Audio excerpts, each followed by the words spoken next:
Alrighty, let's go ahead and get started. Hi, everyone, and welcome to our panel on protecting democracy. My name is Samantha Martin. I'm a policy associate with the Children's Defense Fund, and I'm also a member of the End Gun Violence Michigan Coalition. We're all aware of the increase in threats to civic democracy over the past several years, particularly in Michigan.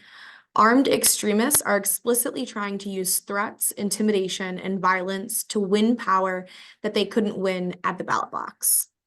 So today we're going to talk about some ways that our existing laws, such as anti-militia statutes, and in some cases ERPO, can be used to counter violent political extremism. I'm really excited for this session today. We have an awesome panel, and I'm going to hand it over to Amy Marshak, the legal director of the Institute for Constitutional Advocacy and Protection. She's going to go ahead and get us started. Great. Thank you so much, Samantha, and thanks everyone for having me here today.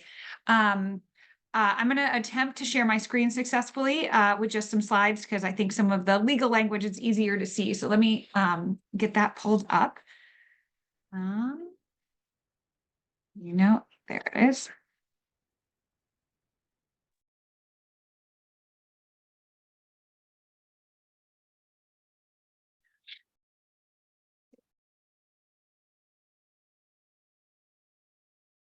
Great.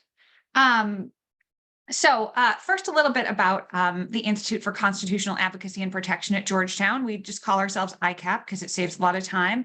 We are a small, about 12 lawyer, basically nonprofit within Georgetown Law School's broader nonprofit.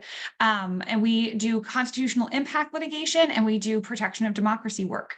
A lot of us come from government backgrounds. I was at the National Security Division of the Department of Justice before coming to Georgetown, as was Mary McCord, our executive director, who had a 20-year career as a prosecutor. And so we come to this work with a view that government can be good, government can be important, and protecting the institutions of our democracy the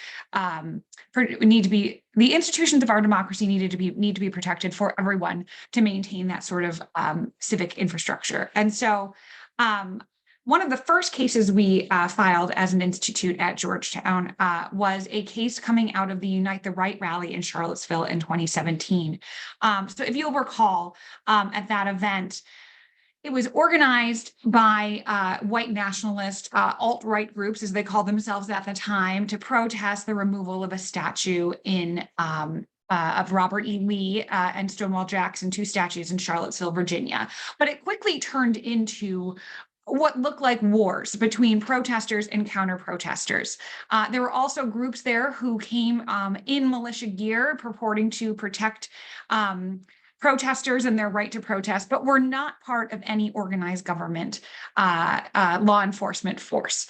And as you also may recall, this quickly devolved into violence, was declared an unlawful assembly. Everyone was dispersed from even before the protests were supposed to begin, and resulted in a car attack and the death of Heather Heyer, a protester who was there that day and a Charlottesville resident. And so we were horrified by this violence. And those of us with a national security background, as more than half of us had at the time, at the start of ICAP, really wanted to know what we could do about this, because this is not what protests are supposed to be. This is not how we express ourselves in democracy. And so what we saw as we looked at the photos and the videos were these sort of coordinated uses of force, people showing up in matching outfits, both the white nationalist groups and the self-proclaimed militias showing up in uniforms, the self-proclaimed militias with AR-15s and full military gear, and I'll show you that in the next photo. But even these white nationalist groups, we saw the planning materials ahead of time that what they intended to do was provoke the counter-protesters and then use that to invoke self-defense and come at them with far greater force. And they came with shields to be used as weapons, flagpoles to be used as offensive weapons, and really turn this into sort of a battleground that we saw. So this is one of those groups. This was the League of the South. This, you can see the militia groups coming up to sort of patrol the edges of the the park where the protests were happening. And really, you can see it here. They're holding their weapons, sometimes rather cavalierly, and they're deciding when they get to use force, not under the responsibility of any government entity. And so we were really concerned about this. And at the time, there was a lot of sort of hand-wringing about the limits of what law enforcement could do because of the First Amendment, because of the Second Amendment. And what we realized is, what we understood was that the First Amendment protects speech and assembly, but it doesn't protect violent conduct. And it doesn't protect speech that is directed to inciting or producing imminent lawless action, and is likely to do that. And then also, when speech and non-speech elements are combined, the protesting, but also the coordinated uses of force, there's more that the government can do to regulate the conduct, especially when it serves important interests like public safety and preserving the constitutional rights of others to be able to be there to protest and to counter-protest. And with respect to the Second Amendment, even under the modern interpretation, protects an individual's right to bear arms for one's own self-defense, but it does not prevent the prohibition of private paramilitary organizations, and it does not allow you to own and possess a gun at any time in any place for any reason you want. And so we really saw these sort of constitutional excuses for as really not the real issue in the case. So we ended up filing a lawsuit seeking injunctive relief. We sued under state anti-paramilitary activity laws, as well as laws that prevent basically usurping the functions of law enforcement, taking that onto yourself, and public nuisance theories. We sought an injunction that would prevent folks from doing this again. Other people sued for damages. Just to be clear, there was a second case going on that sued for damages for the harm that was caused. Ours did not. Ours resolved within a year after the court denied the defendant militia's legal motion, and the trial court in Charlottesville held that there's no authority for private armies or militias apart from the civil authorities that are not subject to or regulated by government authorities.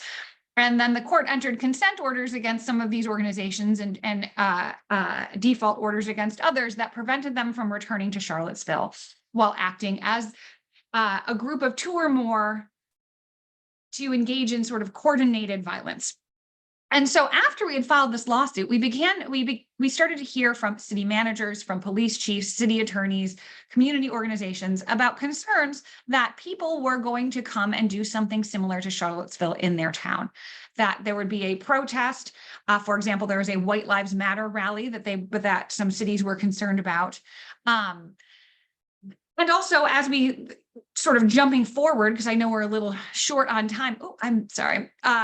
This became even bigger in 2020, that you saw more protests as part of the response to the murder of George Floyd and the death and the killing of Breonna Taylor. More militia groups coming out to protest as to protect private property or protect counter-protesters. You saw armed militias engaging in protests against COVID-19 precautions, storming state houses. Michigan certainly saw a share of this with the threat to kidnap the governor. And then it really came to a head with the January 6th attack on the US Capitol. And there, as we've seen in subsequent prosecutions, paramilitary groups like the Oath Keepers, the Proud Boys, the 3%ers were involved in planning the January 6th attack as part of their sort of paramilitary activity. Other groups joined forces with them, but it was sort of an idea of mobilization by these private paramilitary groups. And since then, we've seen a lot of other threats against election workers, elected officials, school boards, library boards that have this sort of paramilitary character. And so, and also really significantly in this coming year, concerns about the right to vote and armed surveillance of drop boxes, that kind of thing. And so the important thing we want you to get out of this is that these heavily armed private militias, as they sort of see themselves, even if they don't use that term, are purporting to exercise authority over other people and saying, I can use force against you if I want to, and I'm the arbiter of when my force is justified. But they're really the ones infringing on the rights of others. And if you get nothing else out of what I say, there are three key legal points I want you to take away, which is private militias are not lawful. There is no federal or state authority for individuals to organize, train, or function as military units. The Second Amendment does not protect private militias, and all 50 states prohibit them. And I'll spend just a couple minutes going into those points a little bit more.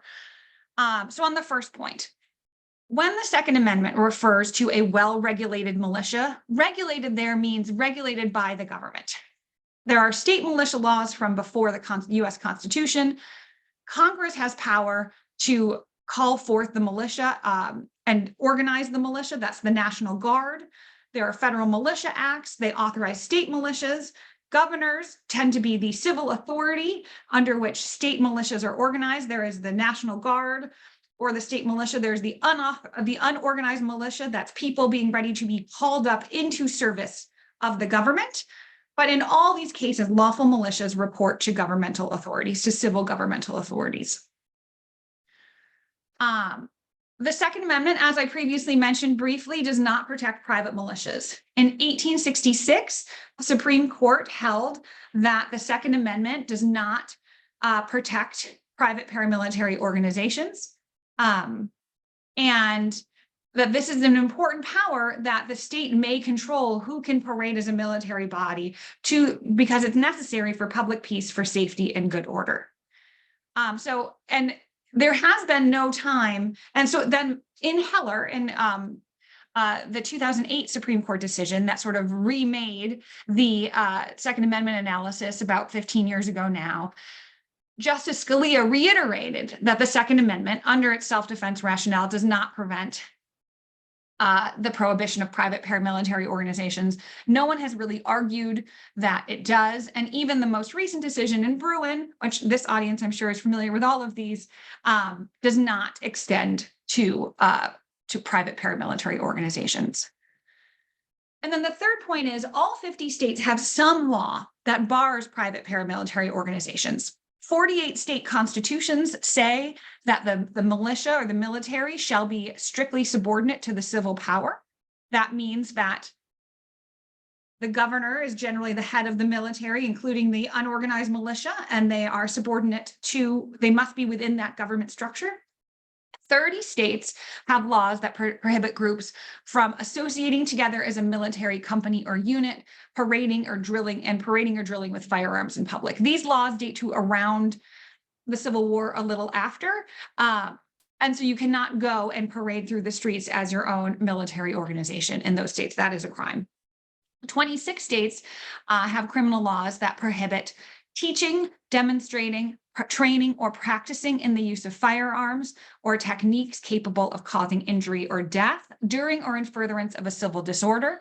There's a very similar federal statute as well. The idea of this one is it reaches paramilitary training where you're intending to use it in a context, in a civil disorder, which is sort of 3 or more people gathered together to use violence against persons or property in sort of a public setting.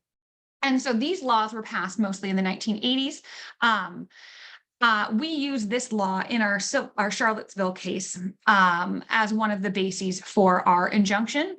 And the idea the way we applied it there is that by engaging in these coordinated military techniques, you are effectively gathering together to practice, as in use, these during what was obviously a civil disorder in Charlottesville. And we have used similar laws in a similar lawsuit in New Mexico against the New Mexico Civil Guard, a group that had been armed, purporting to police a protest in Albuquerque of the conquistador statue. And we've also obtained injunctions in that case as well.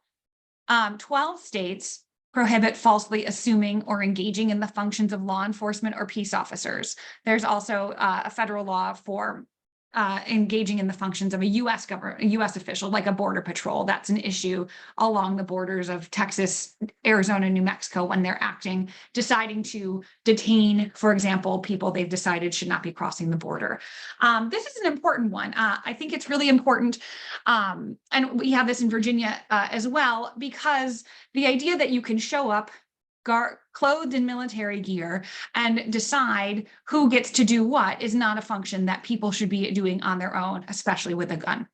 And so that is a third category. And then 9 states ban wearing the uniforms of or similar to the US or a foreign military. So if you come dressed in military garb with patches that even look like you're part of the US military, that is also prohibited. So as you can see in this map, every state has something. The dark yellow background is the constitutional provisions. The dots are the various categories of usually criminal laws. I will note that in the past year, Oregon and Vermont passed new laws that are reflected on this. Oregon's includes a civil provision that allows the Attorney General and people injured by paramilitary activity to bring suit to seek damages or an injunction from the harm of that paramilitary activity. And that is a new model of law that we have been working on, because sometimes doing this through criminal means is not always the best way to do it. And so one thing I do want to address Michigan's laws and then talk about how we can sort of use these laws creatively. So Michigan has one of the constitutional provisions, the strict subordination provisions. It also has the prohibition on paramilitary activity. That is block of text is the long text of the training, paramilitary training and practicing in a civil disorder. And it also has the prohibition on falsely assuming the functions of a peace officer. So Michigan is has some great laws to work with. And how might you work with this? So we mentioned that we had filed a civil lawsuit for an injunction. That works best when there's already been something that happened, and then you don't want it to be repeated. That's how you can most easily have the lawsuit that gives you standing to do this. We used a public nuisance kind of concept to file those lawsuits. Other options, if you bring these laws, so one thing about these laws is many times law enforcement is just unaware that they exist. They're not very frequently enforced. And there can be misconceptions even among law enforcement about what the Second Amendment protects. And so bringing them to the attention of law enforcement ahead of an event where you have concerns that paramilitary activity may be happening, working with law enforcement to enforce the laws that already exist on the books and we've worked with folks who are doing that through law enforcement, but also through conditions on protests and rallies that you can put in there that you cannot engage in this activity as one of the conditions in a permit or in the general announcements of what will be allowed at a protest, banning weapons, that kind of thing, and also banning this kind of coordinated activity. And so we're really here to help folks think creatively about how to use the laws that exist. We're also here to help if you're looking for ideas of new laws that may get at the same kind of problem. And so that's the very rapid overview of paramilitary laws in Michigan and nationwide. I just have this slide here with we have a bunch of resources on our website, including the 50-state report of all of the state laws. We have a 2-page fact sheet specific to Michigan. We will soon have resources on the constitutional sheriff's movement, if folks are interested in talking about that specific to Michigan, and various other resources, including guides, which I didn't even really get into, about voter intimidation and how armed voter intimidation, regardless of whether it is within the electioneering zone of a polling place, is in fact unlawful as voter intimidation, regardless of where it happens. So I will leave it at that brief overview. If you're interested in learning more about ICAP, there is our information. And then I will stop my sharing and pass it back to you, Samantha. Thank you so much, Amy. That was great, current and historical legal context. I appreciate that. If you are watching and you have any questions for Amy, feel free to put those in the Q&A chat, and we'll have an opportunity to circle back to those at the end of the session. Now I'm going to pass it over to Lydia Bates with SPLC, and she will take it from there. Thanks, Lydia. Let's see, just gonna make sure I have this in the presenter mode. That look good to everyone? Awesome. Okay, cool. Hi, everyone. First, big thank you to Ryan for inviting us to be part of this panel. Also, Amy, really great to be sharing space with you today. Like Samantha said, my name is Lydia Bates. I use she, her pronouns, and I'm the program manager of partnerships at the Southern Poverty Law Center. So just a quick overview, together with Seth Limmer from our partner organization, the Polarization and Extremism Research and Innovation Lab, or PERIL, I'm going to overview the landscape of hate and extremist trends in the US. Then I'll delve into some findings from our joint research project with Everytown for Gun Safety Support Fund. And then I'll hand it over to Seth to detail the work that we're doing to build resilience against these harmful ideologies. So before I get into those trends, I want to start by contextualizing our approach to preventing radicalization. There are three main ways of approaching prevention work, and that's primary, secondary, and tertiary. So tertiary approaches focus on de-radicalization and public safety. They're working with individuals who have already become highly susceptible to supremacist ideologies, people who might be active in a hate group, they might have joined an online forum, or they might have already harmed individuals based on their immutable characteristics. These responses rely heavily on public safety measures and law enforcement involvement. And the work that SPLC and PERIL do is based in secondary and primary prevention with the aim of continuously moving further and further upstream into the primary prevention space. So secondary prevention focuses on mental health, family counseling, and is more heavily based on public-private partnerships to intervene. And then primary prevention focuses at the community level. So it relies on building and maintaining community trust through accountability and transparency. These approaches are adaptable and responsive to local needs and are focused on sharing information and resources about supremacist ideologies before individuals are exposed to those ideas. And these three levels of prevention are complementary, and they work together in a multi-pronged approach to reduce violence and harm. So before Seth discusses our primary prevention efforts a bit more, I'm just going to table set with a brief overview of our numbers of hate and extremism in the US. And just to highlight, these numbers are from 2022. Our research department is currently finalizing the report for 2023, which will then be published in the next month or so. So in 2022, SPLC researchers found that there are 523 active hate groups and 702 active anti-government extremist groups in the country. And this is a decrease in the number of hate groups, but it's actually an increase in the number of anti-government extremist groups.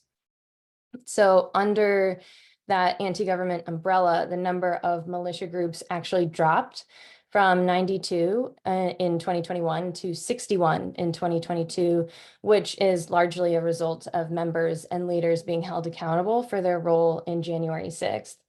However, anti-student inclusion groups like Moms for Liberty became designated anti-government extremist groups in 2022. And then also, SPLC recorded 5,063 hateful flyering incidents in 2022. And this is a tactic that groups are using to expand their focus on localized efforts to spread hate, to intimidate communities, and also to recruit new members. And this slide just kind of zooms in on Michigan in particular. So in 2022, researchers at SPLC tracked 10 hate groups and 19 anti-government groups in the state. And that includes 12 chapters of Moms for Liberty. And then at the bottom, you can also see a pretty significant jump in the number of hate flying incidents and banner drops across 2022 and into 2023. And in particular, the white nationalist groups Patriot Front and the National Justice Party posted the most flyers across Michigan, with some pockets of activity in Flint, Falcon Heights, Lansing, Kalamazoo, and Detroit. So then some of the key trends from 2023, and again, we haven't published that year in hate and extremism quite yet, but just to look ahead and give a bit of information on what our researchers were identifying. Much of what we saw in 2023 was similar to 2022 in groups' movement towards more localized organizing efforts, such as targeting school board meetings, targeting libraries, targeting events at community centers.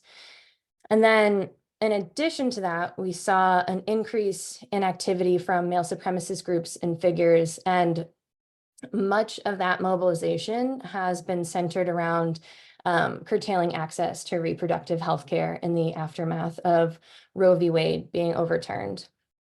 And then in similar attacks on bodily autonomy, on healthcare, on people's well-being, many hate groups have focused on members of the LGBTQ community. They've targeted drag shows and pride events as well. And then with regards to the anti-government groups, specifically, militias stayed the course across 2022 and then into 2023. So they're continuing to localize their efforts on the heels of January 6th, while sovereign citizen groups diversified their memberships with growing appeal to younger, female, and more affluent members. So then it's within this landscape of localizing and expanding hate and extremist efforts that Everytown for Gun Safety Support Fund, PERIL, and SPLC partnered to research young Americans' attitudes towards guns, their experiences with gun violence, and then how their views on things like male supremacy, racial resentment, and the Second Amendment intersect with those views on guns. So this report was published in July 2023. It was a mixed method study consisting of a nationally representative survey of 4,156 Americans aged 14 to 30. And it also contains the preliminary findings from focus group interviews with 38 participants. So overall, the quantitative survey findings painted a very stark portrait of young people's proximity to guns and gun violence. Our research found that 42% of young Americans have at least somewhat easy access to guns. We also found that youth know, on average, at least one person who has been injured or killed by a gun, and also that active shooter lockdowns are a relatively common experience, with 25% of survey respondents having experienced that scenario. And this prevalence of guns and gun violence within American communities is really having a profound impact on young people's sense of safety and mental well-being. So when asked how safe survey respondents feel in their home, in their school, work, neighborhood, and state, youth reported feeling safest at home and least safe in their school. And so in this scale of 1 through 4, anything that's under a 3 is considered to be an extreme level of concern. So that's why 74% of survey respondents agree that gun violence is a problem in the United States. And our quantitative analysis also showed the intersecting and mutually reinforcing nature of these bigoted and extremist ideologies. So, for example, this regression line graph shows that youth who agreed more with the statement, the Second Amendment of the US Constitution gives citizens the right to overthrow the government, tended to hold stronger male supremacist beliefs. And then those with stronger male supremacist beliefs also tended to hold stronger racial resentment beliefs and hold stronger to the belief that adults in school should be armed and that they are safer with a gun than without a gun.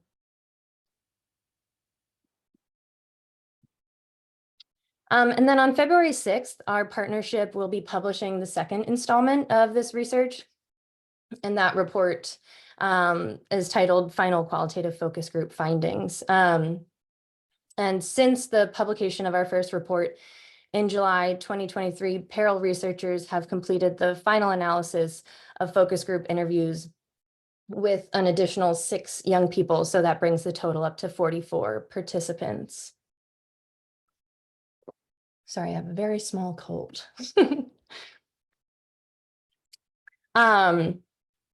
So some of the core findings from the study show that young people's attitudes about when, where, and for whom gun ownership is acceptable is heavily gendered.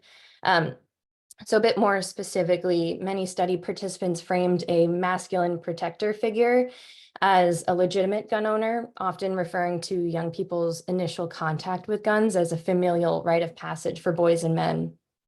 So then with this projected legitimacy, study participants framed men as having both the emotional capacity and the right to use guns to protect their families, to reduce their sense of vulnerability to unpredictable violence, and to also defend themselves against potential emasculation. And problematically and also very incorrectly, some participants believed gun violence to be an individual problem at the racialized and classed intersection of poverty and mental health. But we know that this problem is societal and systemic. And finally, young Americans in the study also lamented the lack of prevention-focused solutions to gun violence being implemented at their schools. They found the crisis mitigation strategies to be too reactive and unrealistic to genuinely provide protection. So together with the quantitative results from our July 2023 report, we know that hateful and extremist ideologies are priming young people for dangerous views on guns, gun ownership, and usage. So now I'm going to turn it over to Seth to talk about some of our joint efforts to help communities and young people in particular to build resilience against these manipulative ideologies. Thanks so much, Lydia, and thanks so much, Amy, for your presentations already. And, you know, Lydia, you sort of put that in the perfect space where our young people are telling us that these crisis mitigation responses are too reactive and unrealistic, and they want more focus on prevention. And everything from the 523 active hate groups in America or the 722 anti-government extremist groups, and Amy, everything that you shared points in the direction that whether it's the state of Michigan or it's the state of the United States, we're simply not well. And if we're not well and we have a problem, the approach that PERIL wants to take and that we're partnering together with SPLC to take is a public health approach. If we've got a sick patient in our society, how do we help that patient get better and focus on wellness? So I want to explain a little bit of how a public health approach works and the steps that we go through. And the first step is what we want to be able to do is to define the problem. Right? We have to say what the problem is. And let's say the problem is an increasingly polarized and fractured society where people are falling victim to supremacist ideology, to conspiracy theories, to mis and disinformation, to misogynistic thought, to propaganda, right? If that's the problem, then we know what we want to do.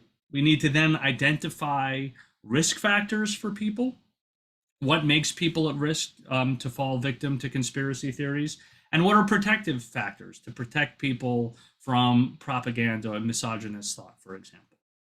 Then, this is all based on CDC thinking, we develop and test prevention strategies, right? We come up with ideas of what might work, and then we have to test them and see if they actually do work, because the last thing you want to do is administer medicine to a patient that on a wide scale basis that isn't proven.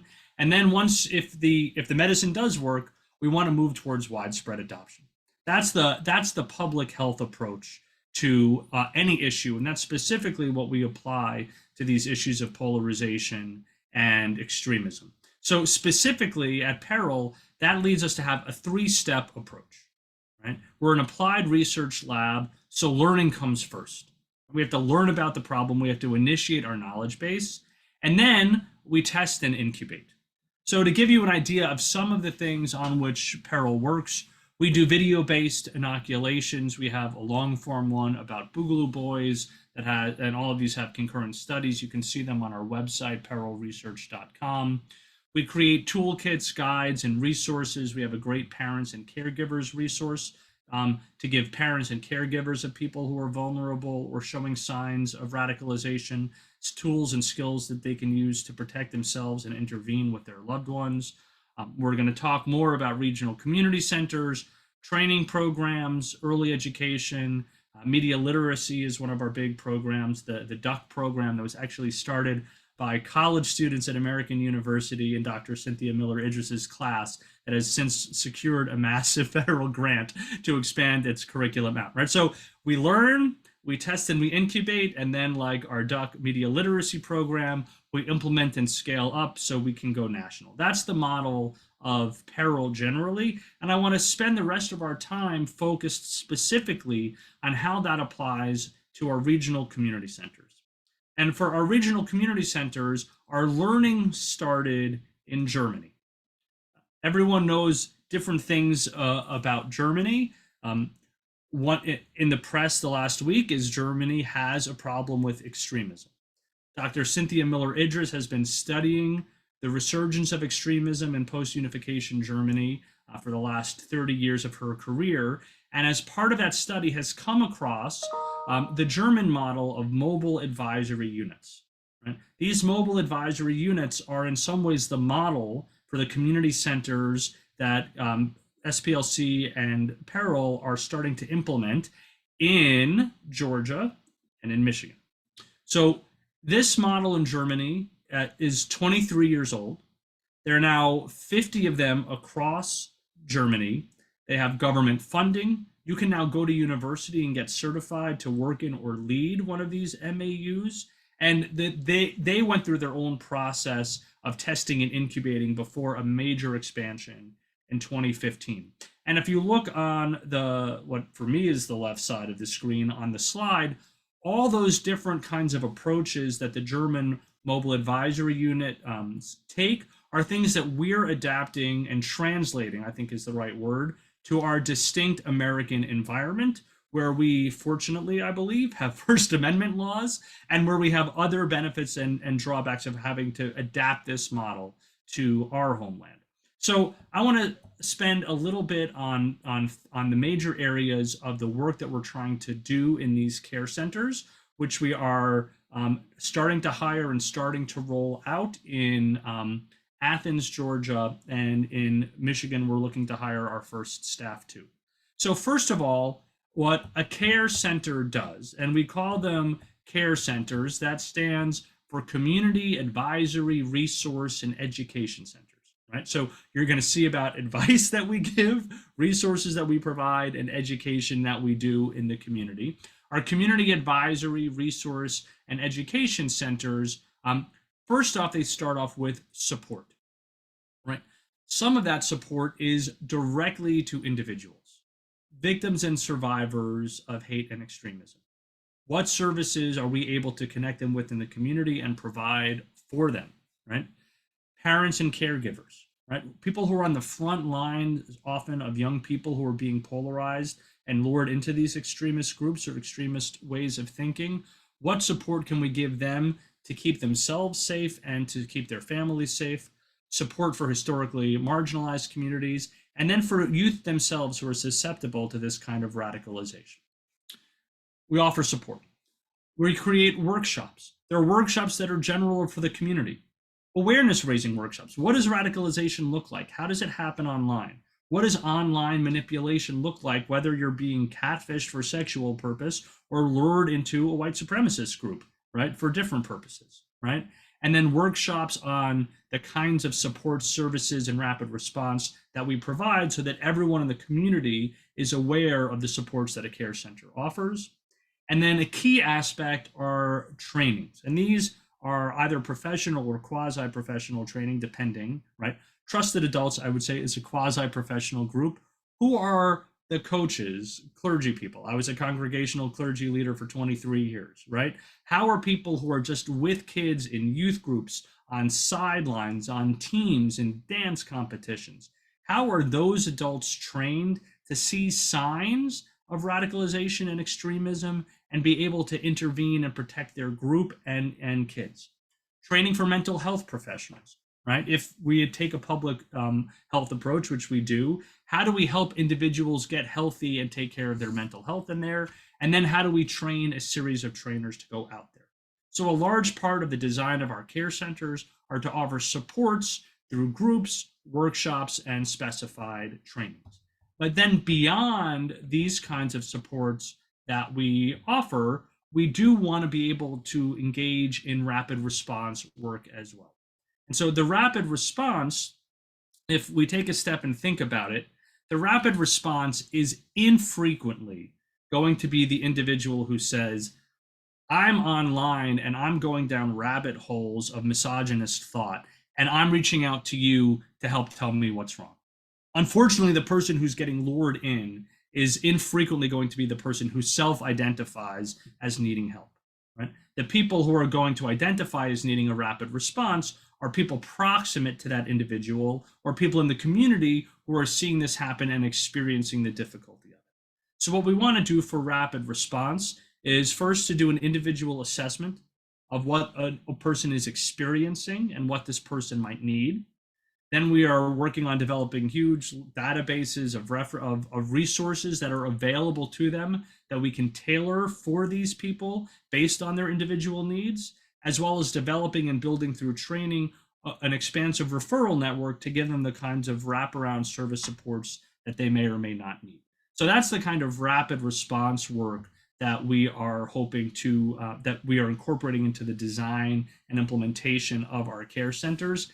And then there's one more piece, which is really about building a foundation of resilience.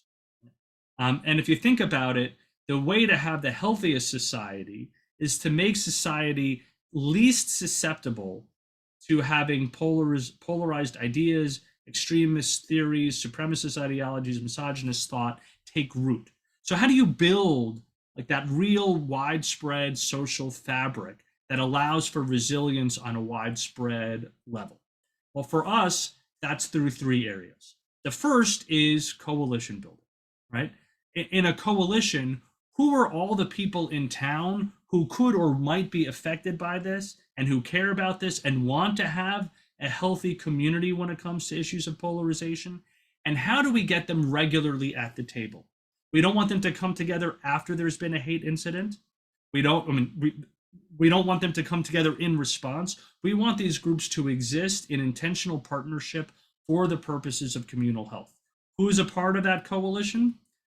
People from the school and education sector, whether sometimes schools can be in it, sometimes they can't, but PTAs, other groups associated with schools, youth programs, after school programs that are on the front lines of this, faith communities, civic organizations, whether they represent historically marginalized groups or they stand up like a Kiwanis Club or a Lions Club for the general health of the community, and of course, mental health professionals. So part of the design of the care centers is to build a standing coalition that meets regularly, both to learn about issues of polarization and also to discuss what they see on the ground in their town and what they need so that the community can drive results for the responses to the program. Secondly, we want to be able to provide thought leadership.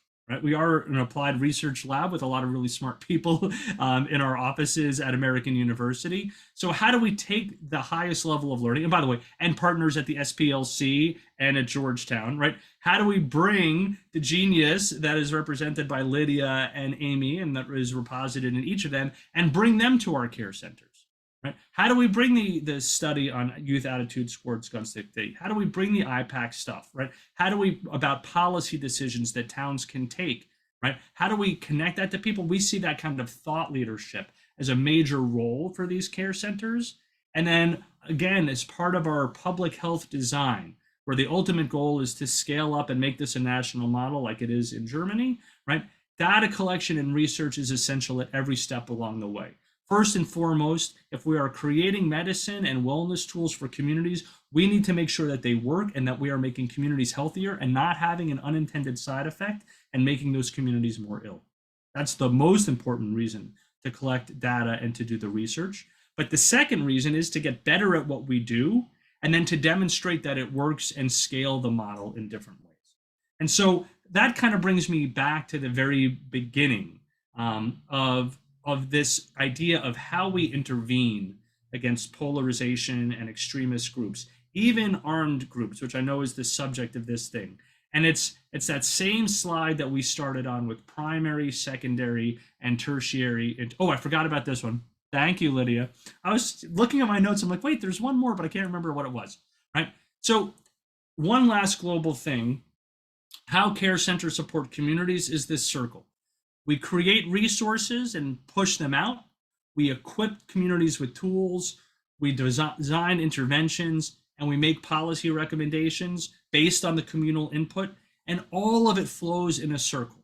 We're starting with resources that we know communities need, and then we're going to learn more what kind of equipment communities need, what new interventions need to be designed, what policies states like Michigan might need to fill gaps in their laws or to create new laws.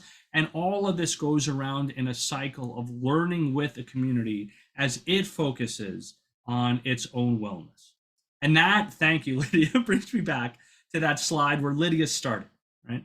When I first got into this work of trying to think about how we combat extremism and polarization in the States, I only knew about tertiary prevention, right? I only knew and could think about how we get guns out of people's hands, right? How we do de-radicalization work, how we prevent hate groups from buying land and doing training, right? And all that work is incredibly important. And by the way, between now and the election, that's really the only work that's going to have time to take root and happen, right?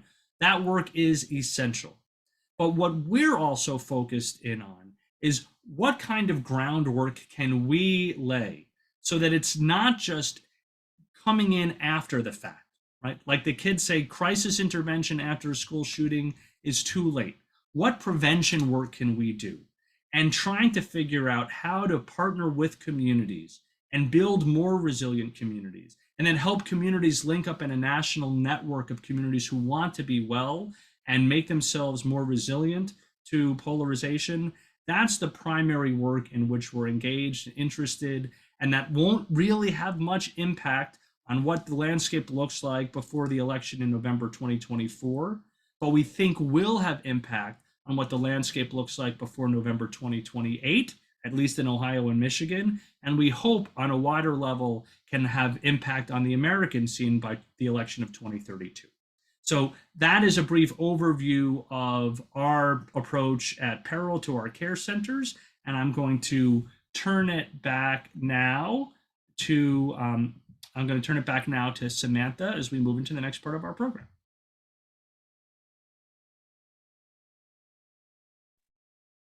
Thank you, Seth.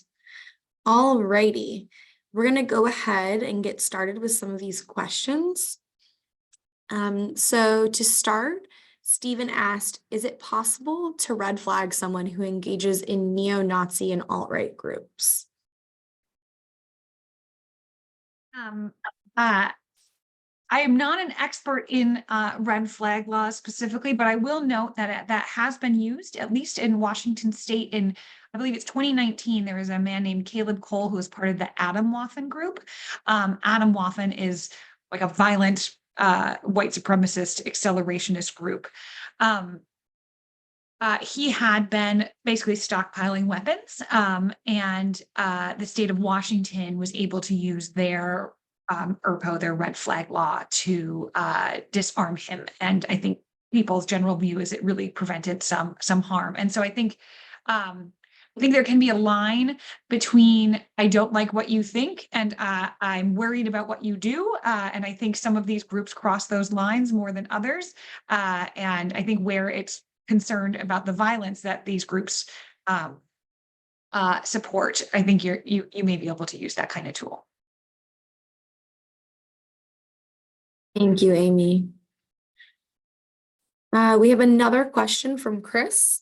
Chris wants to know, are authorities in the various jurisdictions that have seen alleged civil criminal acts united in actively holding parties accountable?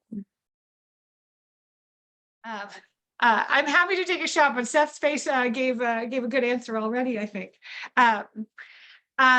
I would say if I was pushed to answer that yes or no, I would say no, not always. I think there are, I'd mentioned the constitutional sheriff's movement. Those are folks who generally tend to believe that the sheriff is the highest law enforcement authority in the county and is not answerable to any other authorities and does not need to enforce any laws that they don't believe are constitutional. And so if they have a view of the Second Amendment and strong views on gun rights tend to go hand in hand with the constitutional sheriff's movement.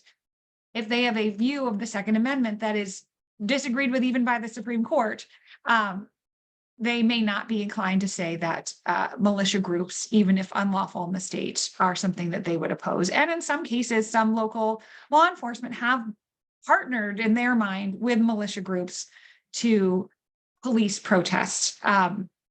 Now, I will say, even saying all that, and I will also note that there's a federal private paramilitary activity bill that was just introduced in January, right around the anniversary of January 6th this year. We helped with some of that, but that bill, but there was not a uniform response by members of Congress supporting the idea that policing, that further consequences for private paramilitary activity is a good idea. So this goes federal to local, but I will say on the whole that when we have reached out to local law enforcement, local government officials and said, this is unlawful already under your state law, and people should not be pretending to be police at protests or intimidating high school students at a Black Lives Matter rally, they have generally at least stepped back in their support for these militia groups with a different understanding of the law. So I think there is room for movement, maybe not as much movement among everyone. I don't know if Lydia and Seth have anything to add there. Amy, that's the right answer. The look on my face was just, I live in Illinois and we passed the great assault weapons ban bill last year that withstood court scrutiny. And on January 1st, there was a grandfather clause, and anyone who had such a weapon had to have them registered. And I believe the approximate number of registries that have happened since the mandated date of January 1st remains at 0. And theoretically now, all those assault weapons that are out there should be repossessed by the state. And there has not yet been even one attempt, let alone an organized campaign by either the state police or any individual sheriff department to repossess those guns, which are now contraband because they're not registered. So I think that there's oftentimes a gap between law and enforcement of law when it comes to guns specifically, and especially when it comes to some of this extremist and polarization work, because there's a partisan divide over what those words even mean, unfortunately. I don't think I have anything to add, just so appreciate your expertise, Amy. Thank you. Okay, we have another question. Amy mentioned that a lot of the laws regulating militias were passed in the 80s. I'm curious if there's any context to that point in time that might be relevant to the present. Yeah, absolutely. I try not to delve too much into history because not everyone finds it interesting, but I love being asked the question. So at that time, these laws were really, so the first time these laws were really used was at that time, shortly after they were passed. And what they were targeting at the time was particularly groups like the militia wing of the Ku Klux Klan. They were really SPLC and the Anti-Defamation League, ADL, were sort of spearheading this effort at the time. SPLC brought the model lawsuit that ours was based on. And so this lawsuit at the time was the militia wing of the KKK in Texas was targeting a community of Vietnamese fishermen who they believed were taking the fishing rights of the community who had already been there as they had moved in, after the Vietnam War. And so they used Texas's militia laws to seek an injunction to stop the KKK's militia wing from harassing, basically threatening military parades going through this community, really meant to intimidate them and keep them from fishing. And so this was targeted at the early stages of the American militia movement, this militarization of hate groups and also anti-government extremism that sort of started in the 80s. Really got momentum, I should say, in the 80s through the 90s. If you think of the Oklahoma City bombing, Timothy McVeigh was an anti-government extremist. And so that's sort of the context in which this was happening. And so I think there is really a through line from those up through, if you think through the Bundy Ranch standoff with the federal government in the 2010s and into the present, and the response, it's a response to a different cultural moment, but a similar response. Thanks so much, Amy. That was a great question. Alrighty, this is a question for Seth and Lydia. Michelle wants to know why, or what's the reasoning behind choosing Michigan and Georgia for those resource centers? And have you already decided where in Michigan that center will be located? I can answer for Georgia in particular, if that sounds good, Seth, and then maybe we'll divide and conquer, and I'll hand it over to you. So SPLC is based in the Southeast. Our headquarters is in Montgomery, Alabama, but we also have offices all across the Southeast. So we have an office in Georgia. So we try to focus a lot of our work to support communities in the Southeast. And we landed on Georgia in particular because we have a lot of pre-existing community contacts there. We have a really great Georgia state policy team that's built a fantastic network of local community organizations that are working to protect democracy within their communities.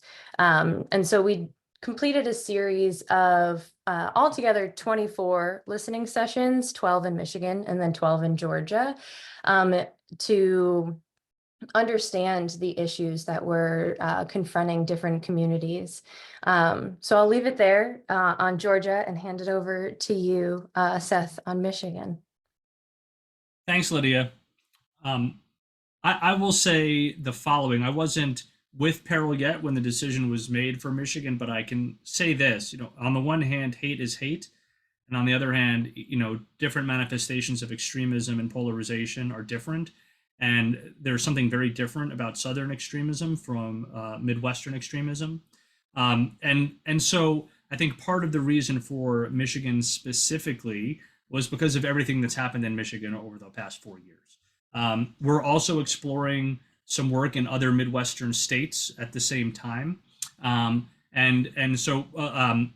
those actually we're hoping might be state funded, which is different from these two, which are privately funded to start, as we continue to test different models of how this works, including funding streams. So Michigan in general was because to try a Midwest, to see if we could be successful in the Midwest as well as the Southeast, but then also Michigan specifically because of its history and in the context of also looking at some other Midwestern states where we might be able to build a little bit of a regional approach. And we haven't yet announced exactly where we're putting it. And part of the thing about care centers that is, I think, hard even for me to understand, and I'm pretty close to it, but important, is like there will be like an office where people who work for care centers are based, but they're not really bricks and mortar centers because there's so much community collaboration that happens and that trust building is essential. When we do trainings or programs, they're going to happen in the offices and spaces of our partner organizations, already trusted places in town. So a care center is like, the German term is a mobile advisory unit. Even if we're based in Athens, wherever the Athens office is, doesn't mean that we're just in that neighborhood. We're all over Athens. And when we get called to Albany, Georgia, we go to Albany. And if there's something in Atlanta, we go there too. Savannah might be a little too far, right? But they are focused on one geography, but have a little bit of spread. And we're going to learn that about the different locations as we start, about how big that spread can be. Thank you, Seth and Lydia. So we have a question about specifically Texas and the border. So with what is going on in Texas, can you expand on the legality of what is going on at the border? Federally, we said they cannot put wire by the water border, but Texas police say it is legal. How do we define or understand the difference between a militia group or the police force in Texas? And this is particularly interesting considering Abbott's Operation Lone Star and the encouraging of civilians to take on the role of the police. I'm happy to hop in on this one if you two prefer, but this is an incredibly complex legal question. Let me pull up the text of it to make sure I get the whole question. Okay, so I'm going to separate out private activity from activity run by the state. And so what we have seen in this has happened over a course of a number of years, not just right now with what's going on, but private groups form their own militia, basically, who then say, we are going to detain people at the border. And so when they interact with people crossing the border, they basically are performing the functions and really misleading the people crossing the border that they are law enforcement who can detain them and hold them. And what they're trying to do is detain them so that then they can turn them over to law enforcement. Now, that is not their role. As I mentioned, there is federal law that prohibits taking on, falsely assuming the responsibilities of a U.S. government official, including a border patrol agent. And so one distinction between the militia and the state is that they're not acting under the authority of any government. Now, then the question of the border can get really complicated in the law. The basic assessment is generally the border is federal responsibility. It is the border of the entire country. At the same time, the land that is right there belongs to the people in the state or maybe belongs to the state. And so what they can do on there, things that they're allowed to do on their own land. And there are some within federal law, like the border and immigration is very much federal.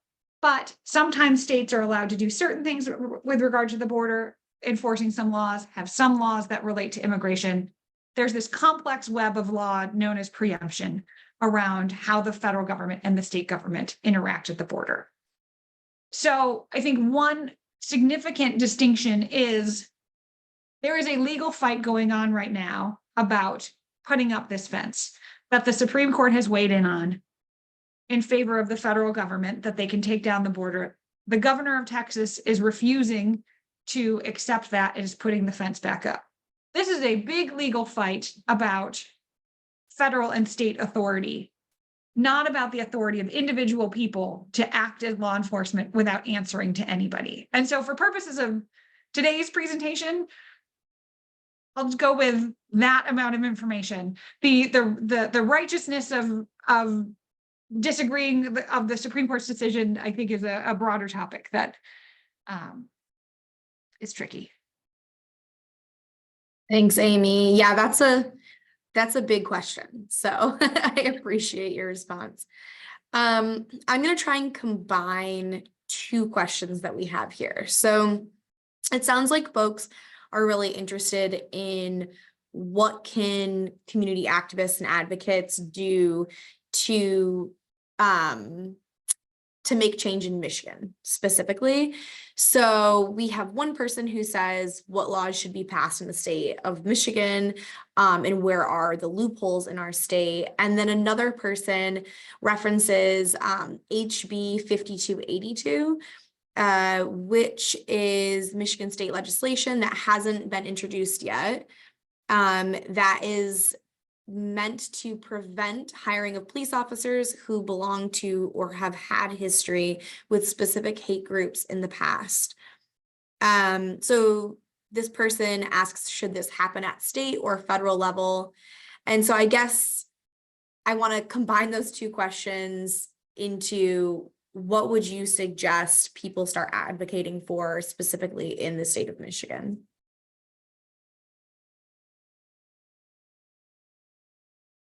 Lydia or Seth, do either of you want to start? I'll start because I'm the senior regional policy analyst for PERIL, and that puts me in the perfect position to say, we don't yet know. We have not yet, we're just building up our policy wing. We're currently in a place where we're working with some lawmakers who reach out to us to brainstorm some ideas, but we're not yet in a place where we're taking policy positions on issues. So unfortunately, I think until we're on the ground with community and have a sense of what communities in Michigan want, we're going to be a little reticent to weigh in on policy positions. Amy, I'll let you go ahead because I'm going to tie my response into another question, so I don't want to take it too far from this one. Great. So ICAP has put together a model paramilitary activity bill that covers more I would say, obviously, I think current law covers a lot of things, but our model bill covers more comprehensively and obviously some of the kind of conduct that we're seeing now. Our model bill is both a criminal bill and also a civil provision that gives the Attorney General, as I mentioned, and private parties the ability to enforce these laws where they've been harmed by them. So I will note that Michigan is in pretty good shape in terms of paramilitary laws with what you have, but could have things that cover things more easily and provide more enforcement by the Attorney General and more enforcement by private parties and more on the civil side. Whether I echo Seth, though, about what your priorities are is up to the folks in Michigan. And just so you know, we have that resource on our website if that's of interest.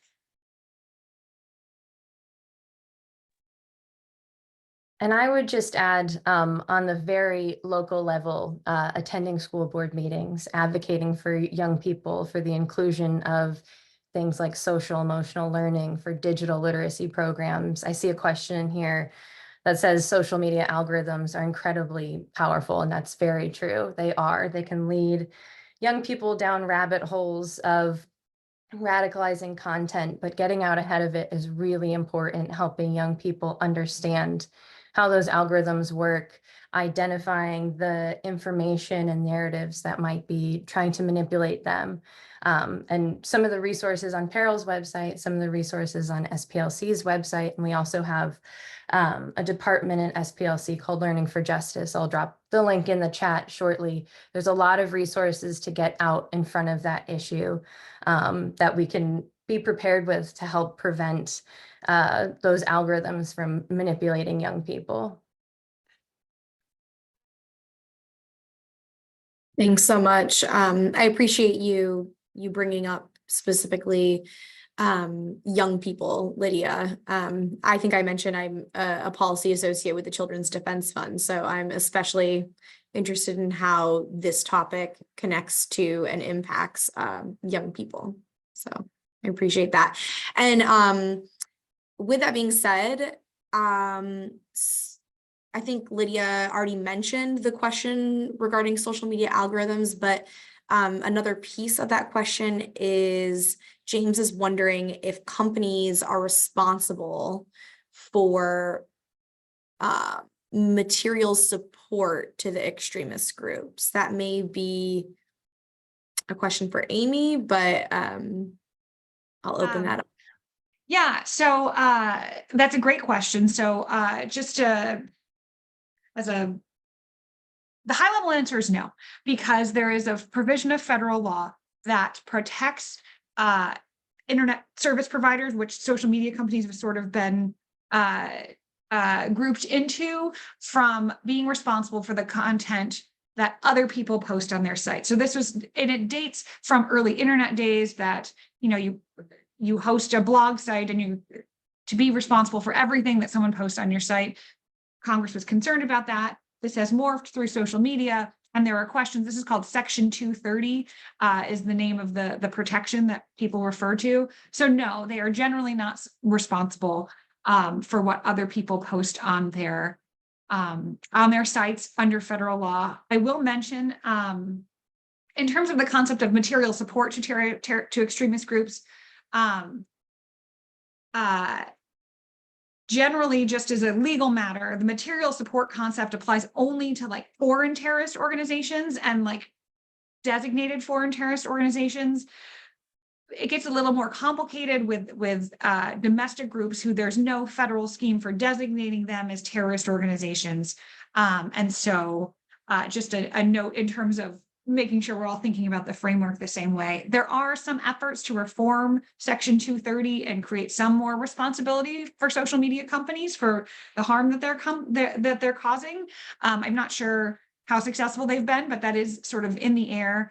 And I will also note that there's a Supreme Court case going on right now relating to social media companies, their decisions to engage in content moderation. These are the net choice cases. They've decided to engage in content moderation, have taken down content because they've decided it doesn't meet their community standards. Texas and Florida have passed laws that have the effect of limiting their ability to take down some of that content.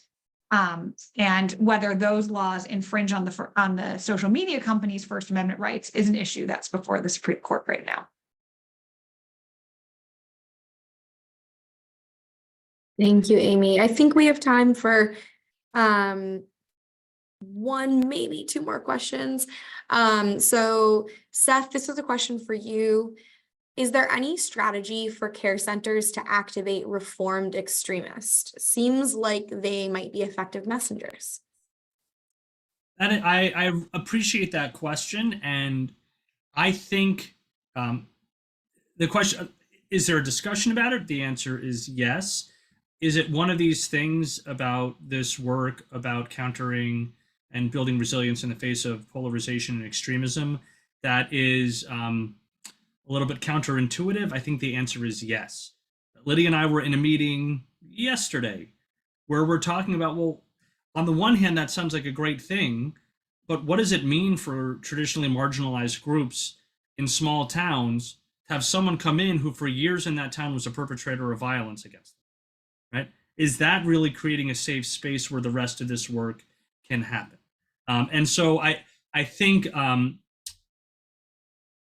it, I'll say a few things about DRAD programs. I know individuals who went through them who are like incredible and have gone through what we in my Jewish tradition call teshuvah, this incredible process of reorienting their lives and becoming people and putting themselves on a completely different trajectory and putting hate behind them. And many of them have become ambassadors for a different kind of a world, which is amazing. That's also, that kind of de-radicalization work is not the work in which care centers imagine they're going to get involved for a variety of different reasons. There's not a lot of testing that can be done around it because it's so idiosyncratic. It's highly expensive. That would be a second reason. And then really to the point of this question, it really needs to be borne out on a very thoughtful level, usually with people in the room, whether or not that's the most appropriate way to build a care center in a small town where you've got former perpetrators of hate and violence coming in as leaders in this place. And if leadership is really the appropriate place for them to join, as opposed to some sort of external allyship. I'm not saying we have the answers, but I think that's why there isn't a straightforward affirmative answer to that question. As logical as it seems, I think it's one of those places where some of this work is counterintuitive the more you delve into it. Thank you, Seth. Yeah, that's complex, to say the least. Okay, I think we have time for one more. And the question is there an alternate term for constitutional sheriff that could reframe their misinterpretation of the Second Amendment? I wish I had a great option. They're so good at the pithy names. We use the term constitutional sheriff because it's what they use to describe themselves. I absolutely agree with you that it is a misinterpretation and sort of, I think the best pithy names come from things that come from somewhere. So in a lot of states, the sheriff is a constitutional office. Like it sets it up in the constitution of the state that says the sheriff will be the chief elected law enforcement officer for a county and will be elected every 4 years. So there is a constitutional basis for their office. And they are making constitutional interpretations of their own sets. And then from there, it veers into the no longer a legally correct thing. They do not get to decide instead of the Supreme Court what is and what is not constitutional. And so I absolutely agree that it's the wrong term. If you have ideas for me about what a better term would be, I would be very open to hearing them. Thank you, Amy. You really did a great job at answering that in such a short amount of time. That was awesome. So we only have 1 minute left before closing. We had a few questions about whether or not these slide decks will be available. We will circle back with our presenters, and if they do feel comfortable with sharing, we will make sure you all have access to those.